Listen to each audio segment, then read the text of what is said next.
देहरादून में बुधवार को जेईई और यूकेएसएससी समेत कई भर्ती घोटालों की सीबीआई जांच की मांग को लेकर आंदोलन कर रहे छात्रों को पुलिस ने जबरन उठा लिया था, जिसके बाद से पूरे प्रदेश में भर्ती परीक्षाओं की तैयारी कर रहे युवा राज्य सरकार के खिलाफ सड़क पर उतर आए हैं। वहीं हल्द्वानी के बुद्ध पार्क में दूसरे दिन भी भारी संख्या में भर्ती परीक्षाओं की तैयारी करने वाले युवाओं ने राज्य सरकार के खिलाफ जमकर नारेबाजी की और सभी भर्ती घोटालों की सीबीआई जांच कराने की मांग की। इस दौरान युवाओं ने राज्य के मुख्यमंत्री पुष्कर सिंह धामी के खिलाफ जमकर नारेबाजी करते हुए राज्य सरकार का पुतला फूंका। युवाओं का कहना है कि राज्य के अंदर अब किसी भी परीक्षा में कोई विश्वास नहीं रह गया है। हर परीक्षा दूसरे दिन लीक हो जा रही है। युवाओं का भरोसा सरकार से उठ गया है, जबकि भर्ती घोटालों में शामिल असली लोग अभी भी सलाखों के बाहर हैं। सीबीआई जांच हो तो मामले में कई सफेद पोशों पर भी गाज गिर सकती है, इसलिए सरकार इन्हें बचाने के लिए युवाओं की आवाज को दबाना चाहती है। लेकिन प्रदेश का युवा अब इस सरकार के खिलाफ मैदान पर उतर चुका है और सरकार चाहे जितनी लाठी भांज ले, प्रदेश का युवा सिर पर कफन बांधकर सरकार के खिलाफ हल्ला बोल चुका है। 2016 में असिस्टेंट इंजीनियर का एग्ज़ाम हुआ था। 2017 में मैं पास आउट हूँ। आज 2017 से 2023 हो गया है। अभी मेरे ख्याल से पिछले साल असिस्टेंट इंजीनियर का एग्ज़ाम हुआ था, जिसमें 4 दिन मेरे वेस्ट गए हैं। 2016 से 2022 में आपकी वैकेंसी आती है, फिर उसके बाद हमें कुछ पता ही नहीं चलता, पेपर लीक हो गया है। और अभी ये आपका पटवारी वाला एग्ज़ाम 4 दिन हुए ही नहीं थे, आंसर की चेक की नहीं थी, उसके पहले ही पेपर लीक हो गया। बस हम इसीलिए आ रहे हैं, इसीलिए पेपर दे रहे हैं।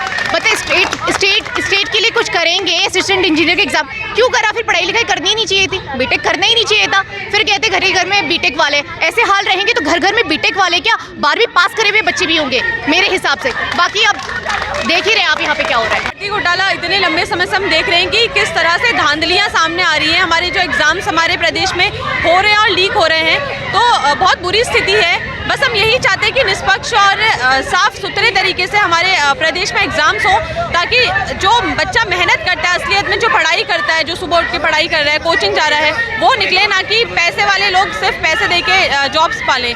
और जिस तरह से लाठीचार्ज हुआ है वो सबसे ज़्यादा शर्मनाक है। और उससे भी ज़्यादा शर्मनाक ये है कि हमारे प्रदेश के मुख्यमंत्री जी ने एक बार एक बयान तक नहीं दिया लाठीचार्ज के ऊपर, क्योंकि किसकी शरण में ये सब हुआ है ये हम सभी जानते हैं। और बहुत ही बुरा हुआ है, बहुत ही बुरा सलूक हमारे प्रदेश के युवाओं के साथ हुआ है।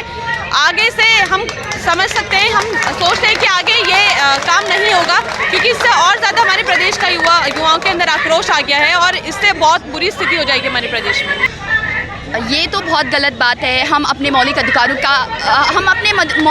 को आगे ला रहे हैं, तो ये हमारा बहुत गलत बात है। उनका बहुत गलत बात है कि पुलिस का लाठी चार्ज करना। इनको हक किसने दिया है? पुलिस को हमारे पे हाथ लगाने का हक किसने दिया है इनको? वही राज्य सरकार ने, जिसको हमने बनाया है, केंद्र सरकार ने बनाया है, वो आए थे यहाँ। और आज भी हमारे निष्पक्ष जाँच होना चाहिए और हम सीबीआई जाँच चाहते हैं और पुष्कर धामी जी से कहना चाहते हैं, प्लीज़ आप यहाँ आए। जैसे आपने वोट मांगा था, हर घर जाके आपने वोट मांगा था, क्यों हमारी आवाज़ को दबाया जा रहा है? क्यों आपको लाठीचार्ज करने का किसने हक दिया है आपको? बस आप इतने छिपे हुए और आप इतने सच्चे होते तो आप हमारे सामने आते। जिस प्रकार आपने वोट मांगा है उसी प्रकार आप युवाओं का सुनते।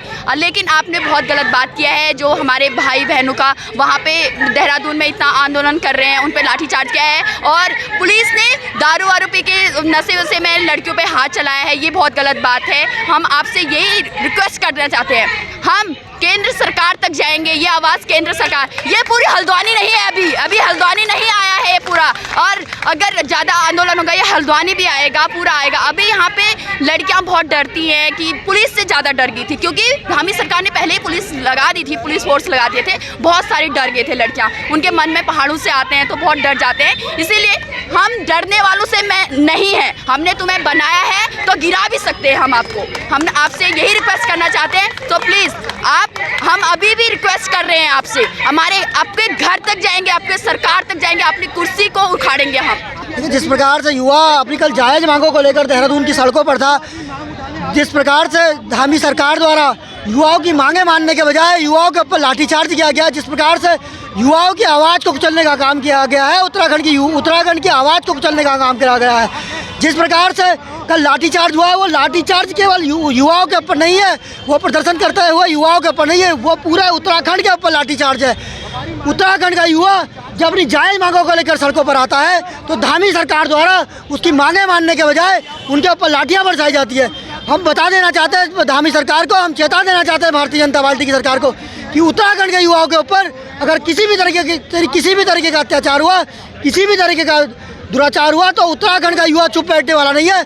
उत्तराखंड का युवा स्वयं का नेतृत्व खुद कर सड़कों पर उतरेगा और जिस प्रकार से आपको सत्ता में बैठाया है उसी प्रकार से सत्ता से हटा भी सकता है।